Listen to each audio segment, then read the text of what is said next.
Assalamualaikum warahmatullahi wabarakatuh. Kali ini kita kembali lagi untuk melanjutkan materi statistika mengenai uji T atau T-test. Jadi perlu diketahui bahwa uji T ini terdiri dari dua jenis. Yang pertama uji T untuk sampel bebas. Kemudian nanti kita akan mempelajari mengenai uji T untuk sampel berhubungan, ya. Nah, untuk yang sampel bebas, ya, ini merupakan uji yang dilakukan kepada sampel yang tidak saling berhubungan satu sama lain, atau dia independen sampel. Sedangkan untuk yang sampel berhubungan, nah dia punya keterkaitan atau subjek itu satu kesatuan. Nah, kita lihat fungsi untuk melakukan uji T ini adalah untuk mengetahui perbedaan atau rata-rata perbedaan dua kelompok, ya, yang mau dibandingkan, ya. Kita langsung saja untuk melihat contoh. Misalnya ada data skor hasil belajar psikologi mahasiswa yang diajarkan dengan metode ceramah, kemudian data skor psikologi mahasiswa yang diajarkan dengan metode diskusi. Nah, kedua kelompok ini merupakan subjek yang tidak saling berhubungan atau sampelnya bebas, karena dibagi menjadi dua kelompok. Contoh lain misalnya bisa membandingkan hasil belajar antara laki-laki dan perempuan, ya, atau dengan membandingkan metode lainnya yang berbeda kelompok. Nah, dalam hal ini kita lihat misalnya sudah ada beberapa data di sini, ya, kelompok yang diajarkan dengan metode ceramah dan kelompok yang diajarkan dengan metode diskusi. Nah, ini coba buktikan apakah terdapat perbedaan yang signifikan antara kedua kelompok dengan taraf kesalahan atau alfanya 0,05 atau 95%. Jadi perlu diketahui yang pertama, Anda perlu melakukan perhitungan manual dengan langkah-langkah sebagai berikut. Yang pertama, kita dulu menentukan hipotesis deskriptifnya dulu. Jadi hipotesisnya kita tentukan HA atau H1. Hipotesis alternatifnya itu terdapat perbedaan hasil belajar psikologi antara mahasiswa yang diajarkan dengan metode ceramah dengan mahasiswa yang diajarkan dengan metode diskusi. Jadi hipotesis positifnya menyatakan bahwa terdapat perbedaan, sedangkan H0-nya kebalikannya, tidak terdapat perbedaan, ya. Kemudian yang kedua itu menentukan hipotesis statistiknya dengan simbol HA. Ini mu, ya. mu1 maksudnya hasil belajar dengan metode ceramah. Kemudian mu2 ini hasil belajar dengan metode diskusi. Ini simbolnya seperti itu. Jadi mu ini simbol rata-rata hasil belajar dengan metode ceramah. Kalau ada perbedaan berarti tidak sama, ya, kan tidak ada. Jika ada perbedaan berarti memang tidak ada kesamaan, sehingga simbolnya tidak sama dengan mu2. mu2 ini diskusi. Jadi metode ceramah, ya, hasil belajar mahasiswa dengan menggunakan metode ceramah tidak sama dengan metode atau mahasiswa yang diajarkan dengan metode diskusi. Kalau H0 kebalikannya berarti sama dia. Berarti metode ceramah dan diskusi itu tidak ada perbedaan atau sama, begitu. Nah, kemudian yang ketiga, membuat tabel pembantu. Nah, tabel terdiri dari beberapa kolom, ya, seperti yang terlihat seperti ini. Nah, ini data kita urutkan dari yang terendah sampai yang tertinggi, ya. Ini data diurutkan dari terendah sampai yang tertinggi. Kita mulai dari skor X1. X1 ini maksudnya adalah data mahasiswa yang diajarkan dengan metode ceramah ini, ya. Dipindahkan ke sini, diurutkan datanya dari yang terendah sampai yang tertinggi.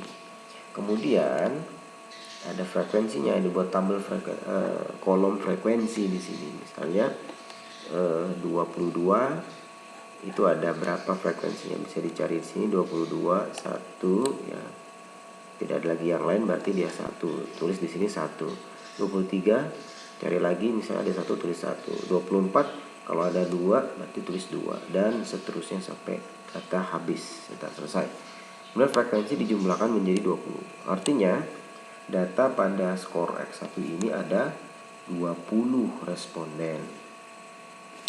Nah, kemudian pada metode ini, metode ceramah ya, pada kolom selanjutnya itu frekuensi dikali dengan datanya ya. Ini 22 dikali 2 dikali 1 menjadi 22, 23 dikali 1 23, 24 kali 2 48 dan seterusnya. Dan ini juga dijumlahkan ya, ini dijumlahkan begitu. Kemudian kolom yang selanjutnya fx1 dikuadratkan. Jadi fx1 ini ya, kolom ini ya 22. Nah, ini dikuadratkan menjadi 484 ya, dan seterusnya. Kemudian ini juga dijumlahkan. Nah, setelah itu kita beralih ke kolom atau kelompok dan mahasiswa yang diajarkan dengan metode diskusi. Kalau tadi ceramah, sekarang metode diskusi. Nah, sama, datanya juga diurutkan dari yang terendah sampai yang tertinggi. Kemudian buat kolom frekuensinya dihitung. Kemudian F kali X2 nya juga 22 kali 2 dan seterusnya dihitung ya, dengan cara yang sama mendapatkan ini dijumlahkan semua ya. Caranya sama dengan kita mencari metode ceramah yang di awal tadi ya. Nah, kalau semua ini sudah dapat, maka kita menghitung rata-rata ya. Nah, ini rata-rata X bar, rata-rata dari kedua kelompok tadi, yaitu sigma fx1 ini dibagi dengan banyaknya data ya. 561 dibagi dengan 20 sama dengan 28,05 dan seterusnya. Ini juga sama yang metode diskusi, juga rata-ratanya ditentukan 26,7 ya. Nah, kemudian setelah itu ya, ini langkah yang keempat, kita menghitung varian populasi. Nah, ini varian populasi, rumusnya ini ya. Nah, ini rumusnya. Nah, sigma fx1 kuadrat tinggal dipindahkan aja ya harga-harganya. Sigma fx1 kuadrat ini berarti ya 36817 36817 dikurang, nah ini apa nih, sigma fx1. Nah, ini sigma fx1 561 dibagi dengan N ya. N untuk pada kelompok yang pertama, N1 ini maksudnya, berarti 20 ya. Kemudian ditambah ini ya, sigma fx2 berarti yang metode diskusi ya, sama dengan yang pertama tadi. Kemudian dibagi dengan N1 berarti N-nya yang N yang pertama, metode pertama 20, kemudian ditambah 20, kemudian dikurang 2 menjadi 38 ya. Nah, kemudian tinggal dicari, ini dihitung, dicari dulu yang dalam kurung ini ya. Berarti 561 dikuadratkan dibagi 20, kemudian dikurang dengan 36817 hasilnya, atau misalnya diturunkan aja dulu 36817 dikurang, nah ini 561 dikuadratkan kemudian dibagi 20 dan seterusnya ya, sampai dengan terakhir mendapatkan nilai 1179,6 sekian.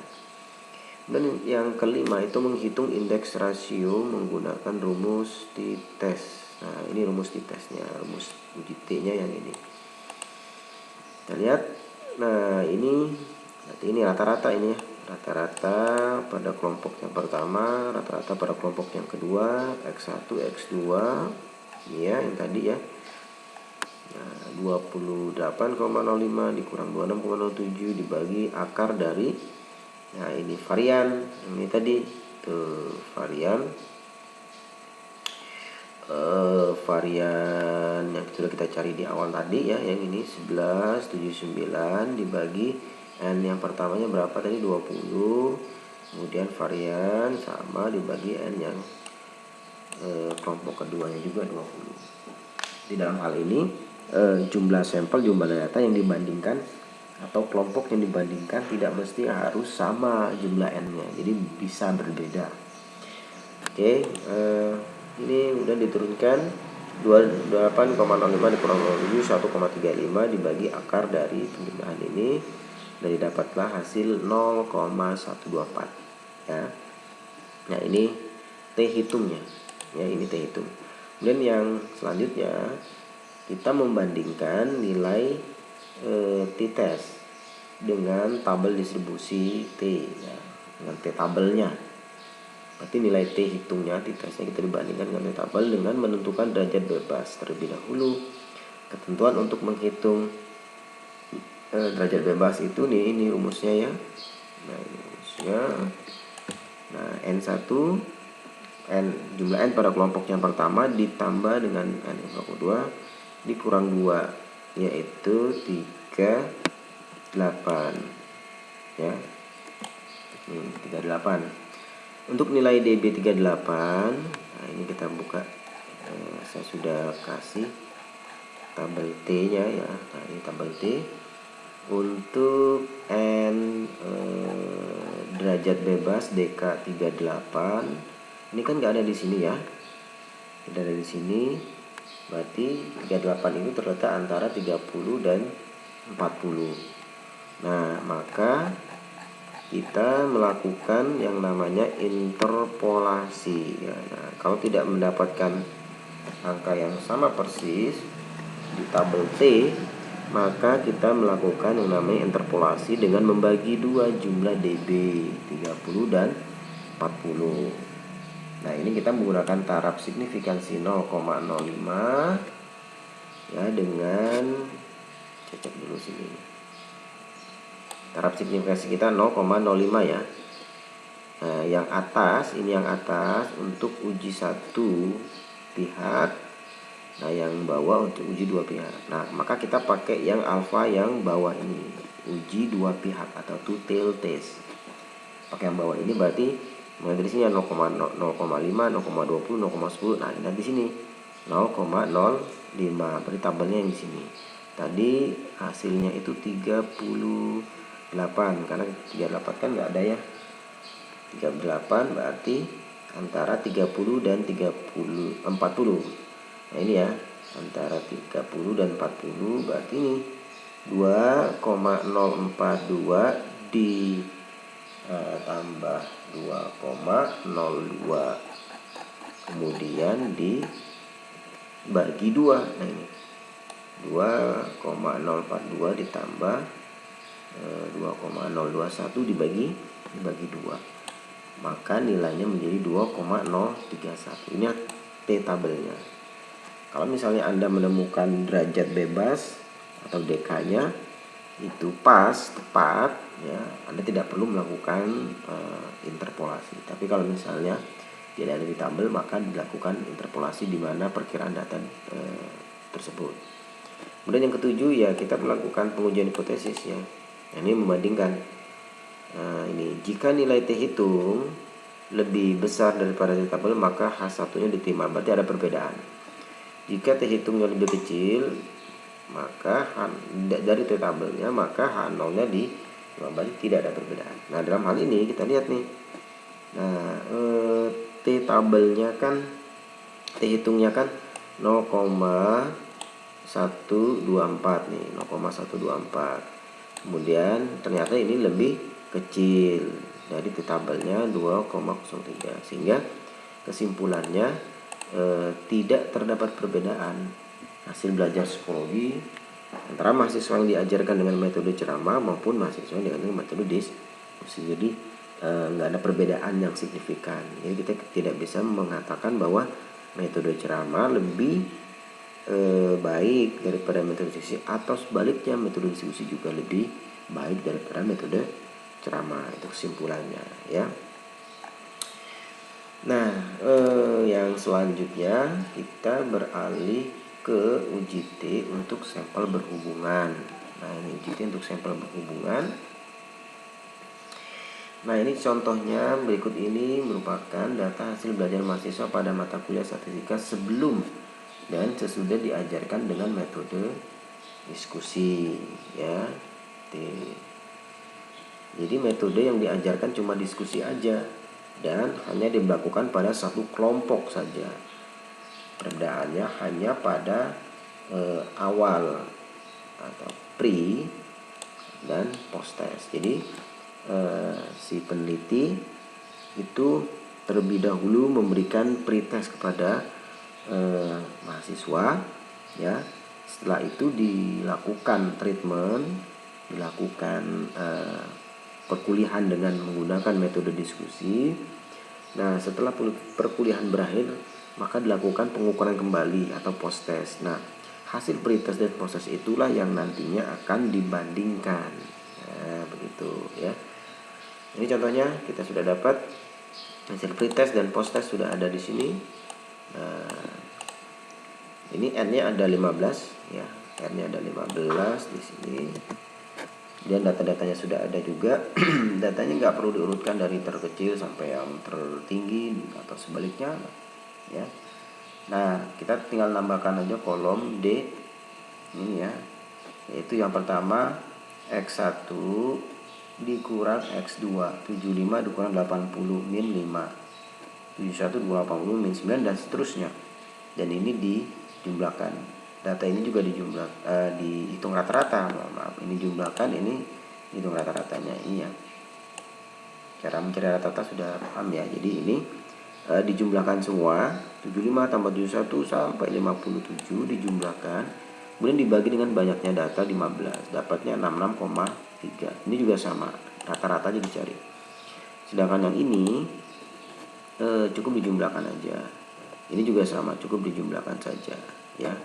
Nah, kolom D X1 dikurang X2. Tapi dikuadratkan. Berarti yang ini 5 dikuadratkan. Karena dia dikali berarti min dikali min ya jadinya positif ya. Kemudian ini juga dijumlahkan. Nah, maka menjawabnya pertama kita menentukan hipotesis deskriptif sama ya, terdapat perbedaan hasil statistika sebelum dan sesudah dalam diskusi. Kemudian nol terdapat perbedaan hasil statistika tidak terdapat ya. Ini mohon maaf, ini saya ganti. Nolnya tidak terdapat perbedaan hasil belajar statistika sebelum dan sesudah diajarkan dengan metode diskusi. Kemudian hipotesis statistiknya juga sama ya. Mu1 ini maksudnya pretest, mu2 maksudnya post test. Jadi terdapat perbedaan ya. Kalau H0-nya tidak terdapat perbedaan antara pas waktu pretest dan post test. Nah, barulah kita menghitung nilai T. Nah, dengan rumus sebagai berikut nih. Ini rumusnya T. Nah, ini sigma D. Nah, sigma D di mana nih? Sigma D yang ini nih. Nah, yang ini ya, sigma D min 127. Nah, ini 127. Kemudian dibagi dengan akar N, jumlah N-nya kan 15 nih. Jumlah N 15. Kemudian dikali, titik ini dikali sigma D kuadrat. Berarti yang ini nih. Nah, ini sigma D kuadrat ini berapa? 1111. Nah, ini dikali kurung, kemudian dikurang sigma D. Sigma D lagi 1 min 1,27 tapi dikuadratkan di luar kurung. Kemudian dibagi dengan N 15 dikurang dengan 1. 15 kurang 1. Ini turun min 1,27. Nah, ini dikali, kemudian dibagi dengan 14 kurang 1 dan seterusnya. Nah, ini min 1,27 dibagi dengan 6,18 hasilnya. Kalau kita di Excel misalnya ya, min 1,27 1,27 dibagi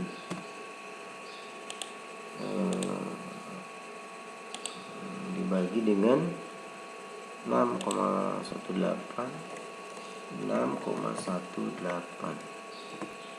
Nah, ini ambil 0,20. Nah, ini 0, maaf.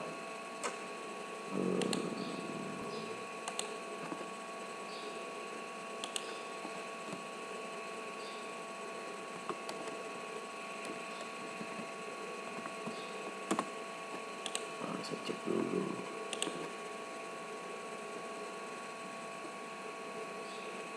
Satu 1,27 dibagi 6,8.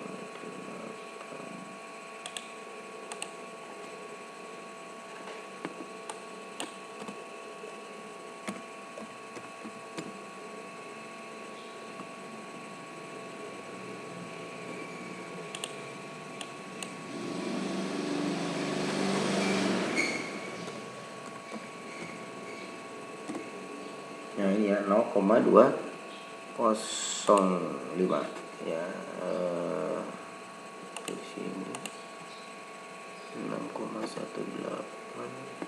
Coba kita cek akar 38,25. 38,25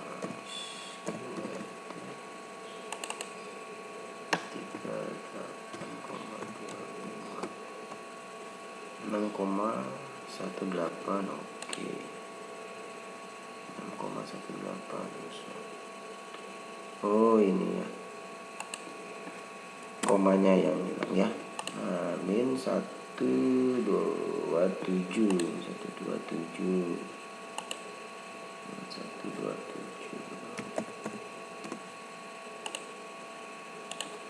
Oke, ini dibagi dengan ya, min 20,5 ini ya. Nah, tetapi sekarang kita sudah dapat T hitungnya. Nah, kita membandingkan nilai T hitung dengan T tabel terlebih dahulu. Harus dicari misalnya DB ya. DB rumusnya N-1 berarti N nya tadi 15 dikurang 1 berarti 14. Nah, DB 14 dengan taraf sertifikasi 0,05, uji dua pihak. DB 14 ini ada nih. Nah, ini pas ya, nggak usah dicari lagi. DB 14 itu 2,145. Nah, ini 2,145 ketemu.